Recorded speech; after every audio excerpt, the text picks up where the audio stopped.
Ah bah oui, c'est intéressant ça. Avant de commencer, rappelez-nous la définition. Qu'est-ce que c'est qu'un régime végétarien ? Le végétarisme, William, c'est un régime où on va exclure tout ce qui est chair animale, sauf les œufs et les produits laitiers, ça, on les garde, ce qui n'est pas le cas dans le véganisme. Le véganisme, on enlève vraiment tout ce qui est issu du monde animal. Donc, il y a 2% de la population qui est végétarienne, donc 1,3 million de végétariens. Et il faut savoir que ces régimes alimentaires séduisent de plus en plus pour 3 raisons principales. La première, c'est que les dérives de l'exploitation animale sont de plus en plus médiatisées. La deuxième raison, elle est plutôt d'ordre écologique. L'élevage, c'est une activité très polluante, donc qui participe au réchauffement climatique. Donc, les personnes végétariennes et véganes essayent de changer tout ça et c'est plutôt bien. Et la troisième raison, c'est que ces personnes recherchent une alimentation plus saine, avec moins de graisse mauvaise pour la santé. Sauf que dans certains produits, même beaucoup de produits vendus aux végétariens et aux véganes, eh bien, on a remarqué que ce n'était pas forcément très sain. Et c'est de ça dont je vais vous parler aujourd'hui. Je vais passer au crible les boissons. Puis je vais vous parler un petit peu de tout ce qui est substitut de viande, parce que ça se fait. Et puis je vous parlerai de l'aliment roi du végétarisme, c'est-à-dire le soja. D'accord. Vous avez parlé des boissons. Quel genre de boissons ? Les boissons végétales. Qu'est-ce que c'est les boissons végétales ? Les boissons végétales, ça ressemble à du lait. C'est une boisson qui ressemble à du lait, mais qui est à base de soja ou d'amandes ou d'orge ou de noisettes. Ça te dit quelque chose ? Mais on les a appelés à un moment donné des laits quelque chose. Lait.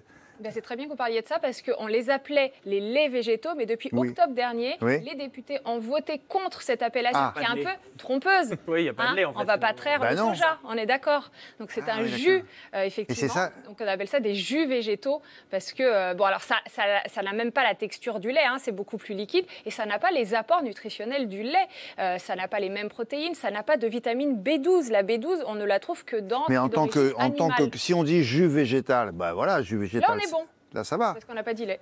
Donc, jus végétaux, on est bon. Jus de soja, jus d'amande, tout ça, on est bon. Mais pour autant, est-ce que c'est vertueux, ça ? Alors, le problème, c'est la composition. Donc, dans le meilleur des cas, on va avoir du soja avec de l'eau et on est plutôt pas mal.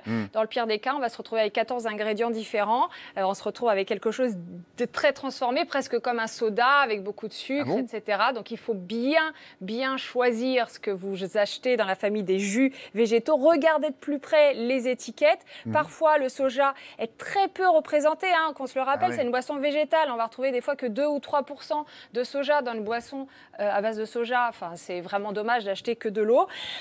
Donc, c'est un pari perdu pour moi. Donc, quand vous achetez une boisson végétale, vérifiez que la liste ne soit pas trop longue. La liste des ingrédients, c'est toujours pareil. Plus elle est longue, moins c'est bon signe.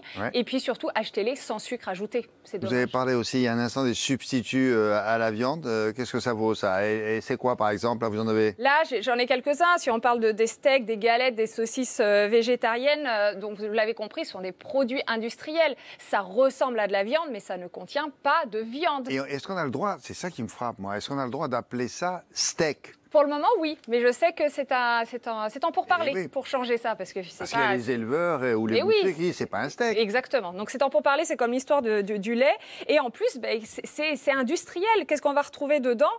Des protéines de soja, heureusement, parce que le soja, ça apporte des protéines, mais aussi beaucoup d'additifs. Parce que pour donner cette texture, cette apparence de viande, il y a des additifs. 80% de ces produits en contiennent. Alors les additifs, c'est pas tout le temps mauvais, mais je trouve ça dommage de se dire je vais faire du bien à ma santé, donc j'évite la viande et au final je prends un produit qui est plein d'additifs, qui contient plus de sel puisque c'est industriel.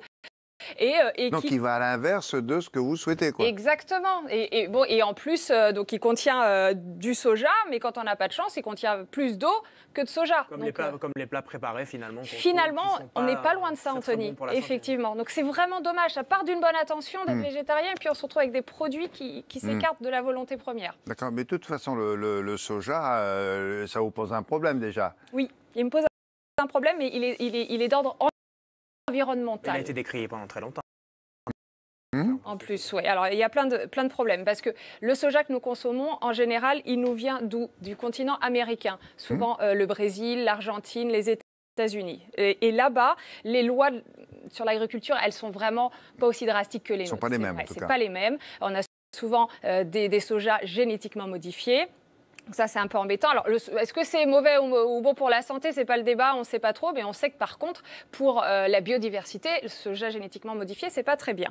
Par ailleurs, pour répondre à la demande mondiale en soja, ces agriculteurs de ces pays-là, Oui. finalement, ils vont mettre beaucoup d'engrais, donc ça va polluer les sols et les rivières. Pour importer ce soja jusqu'à nous, en France, eh bien, il y a une grosse émission de CO2, de gaz carbonique. Donc, on retombe dans ce travers qui m'embête, c'est que effectivement, c'est très bien que les végétariens, les véganes veuillent protéger l'environnement. Ça, jusque-là, c'est très louable. Mais finalement, avec tout ça, on ne fait pas du bien à l'environnement et c'est assez contradictoire. Bon, ça donc, fait de bonnes raisons pour ne pas aimer ça. Voilà. Donc, plutôt des produits simples si vous cherchez Mais des c'est pas protéines. fini, hein, parce que là, on a fait les végétariens. Il faudra aussi voir si chez les véganes, il y a des choses qui sont plus ou moins... Ça va se rapprocher, effectivement, D'accord. malheureusement. Mais, Ok. mais on pourra, Bon, on fera ça une prochaine voir, fois, ouais. alors. Enfin, là, j'espère que vous vous souvenez de ce qui vient d'être dit. Merci beaucoup, Sandra.